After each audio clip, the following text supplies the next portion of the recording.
Hey guys, what's up? It's Weston, aka DJ Chippy Boy. I wanted to talk to you guys about a little bit about what's going on with my COVID-19 update, and also like just a little bit of my perspective change. Just some practices that I've done as far as protecting myself and other people. I definitely think that it's changed a lot. Now that I guess awareness is a big thing, and I kind of wish I was more aware of what people should be doing, what they are doing versus what I was doing and everything to protect other people from spreading the virus and spreading it to other people and other just being really aware of what you're doing. That way, it's not affecting it's not just affecting you, it's affecting everybody. So everybody around you has to prepare and protect themselves. And so my dad's been doing really awesome. Like he's been giving me food and stuff, and my stepmom, she always cooks. She always is cooking. Um, but this is something that shows that my family is here with me, even though I'm going through some COVID-19 shit. And I'm next door. Actually, I'm in the ranch building, which is nice and warm. I have my own little heater. I've been sleeping by for oh my gosh, I feel like I've been sleeping. That's a thing with this.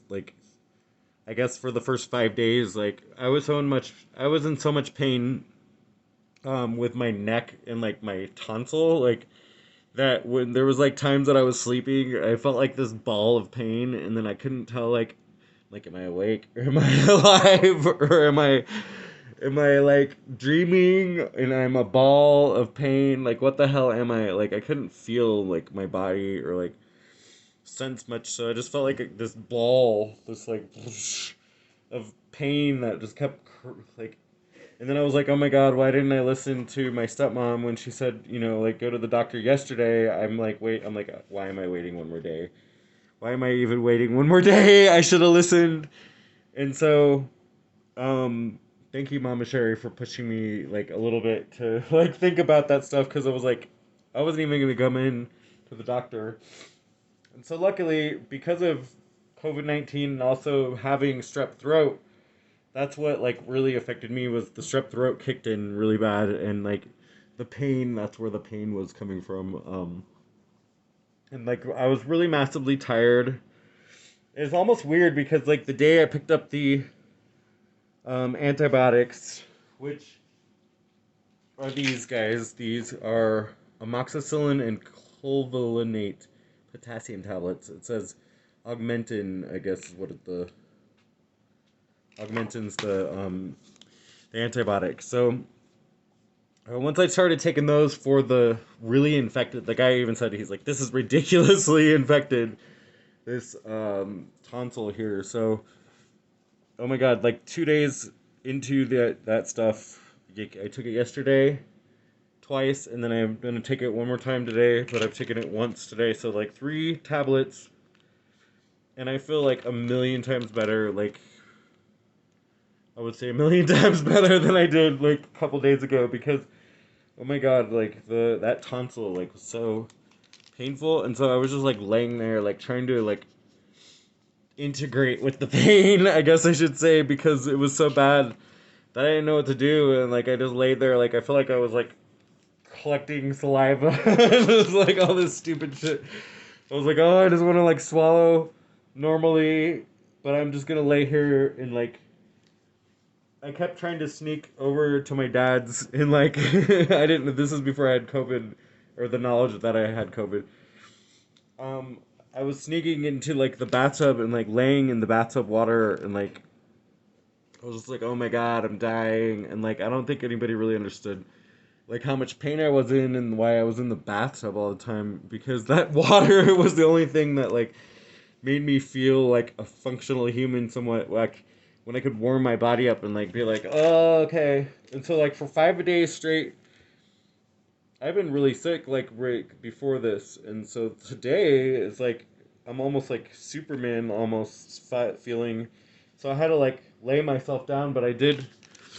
I had one episode here just an hour ago where I think I was running a fever and like all of a sudden, and so it really hit me hard. Um, and I like had a panic attack kind of like a little bit from it because it was just so overwhelming and it was like really hot.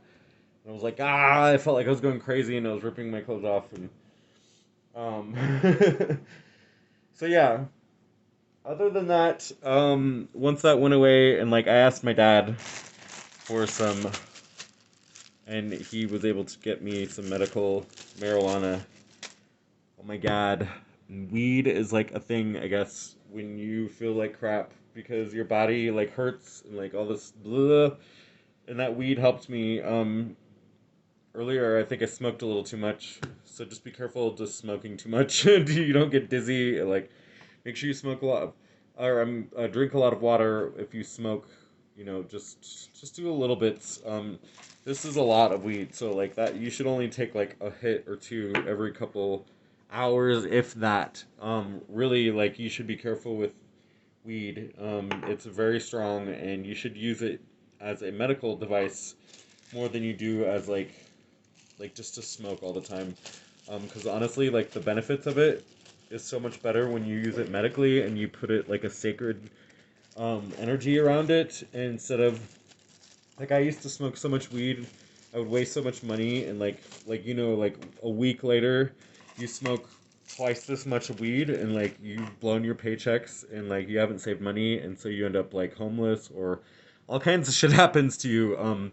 So weed's really dangerous. Like if you become addicted to it, so don't become addicted to weed. Like as much as possible. And if you notice you are, trust me, like I think that was the one thing that I used to think like, oh my god, I could never quit smoking weed. Um, but I did actually. I quit smoking weed for a whole year after being on the streets and stuff. I realized like, wow, I can't be high anymore, and this is like making me all paranoid and like crazy and spend like I don't need to have weed. And talking to like police and like all shit that happens to you when you're on the streets. So I quit smoking weed for like a year, and I've smoked since 11th grade, or since I was 11. Sixth grade summer. That's a long time ago, like over 30 years ago. So no, it's about 27 years ago, just about. So yeah, I'm old. I'm 38. I'm about ready to turn 39 here in May. But anyway, you guys, this is my COVID-19. Um, I don't know which virus that I have. I guess I should call the doctor and ask if I'm the I don't know what they are called, like the new ones, the Agrocron, blah blah blah.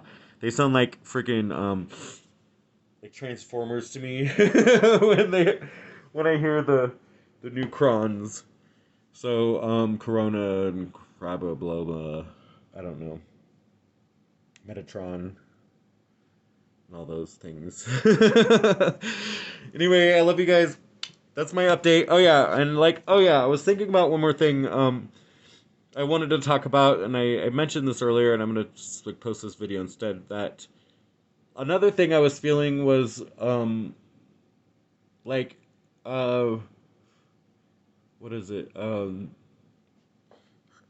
feeling of like I apologize being apologetic, I guess, for the things that I did like when I was aware of like what the coronavirus was doing, like spreading, and like how like it could really affect people's lives, compared to like what some of the not conspiracies but the political part of it and like the controversial part of it really affected me before that. So like I was like coronavirus, like it was like this thing, it different in my world the way it started. So like some people started off like like, oh my god, I'm afraid of this, I need to learn everything about it to prepare myself and protect myself. And I should have like I really wish I would have done some of that too, because I was just like, whatever, coronavirus, I'm not dealing with this like scare on like the world, and I'm not gonna like fear into this like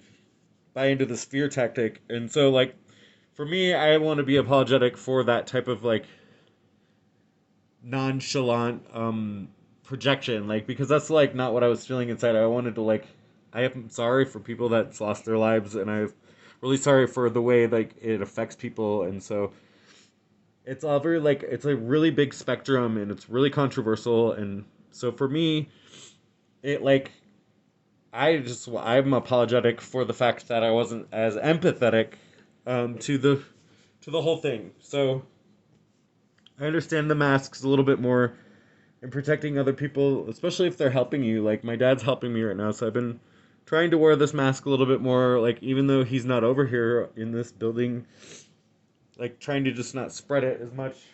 Um, make sure my dogs are protected and like I don't really know.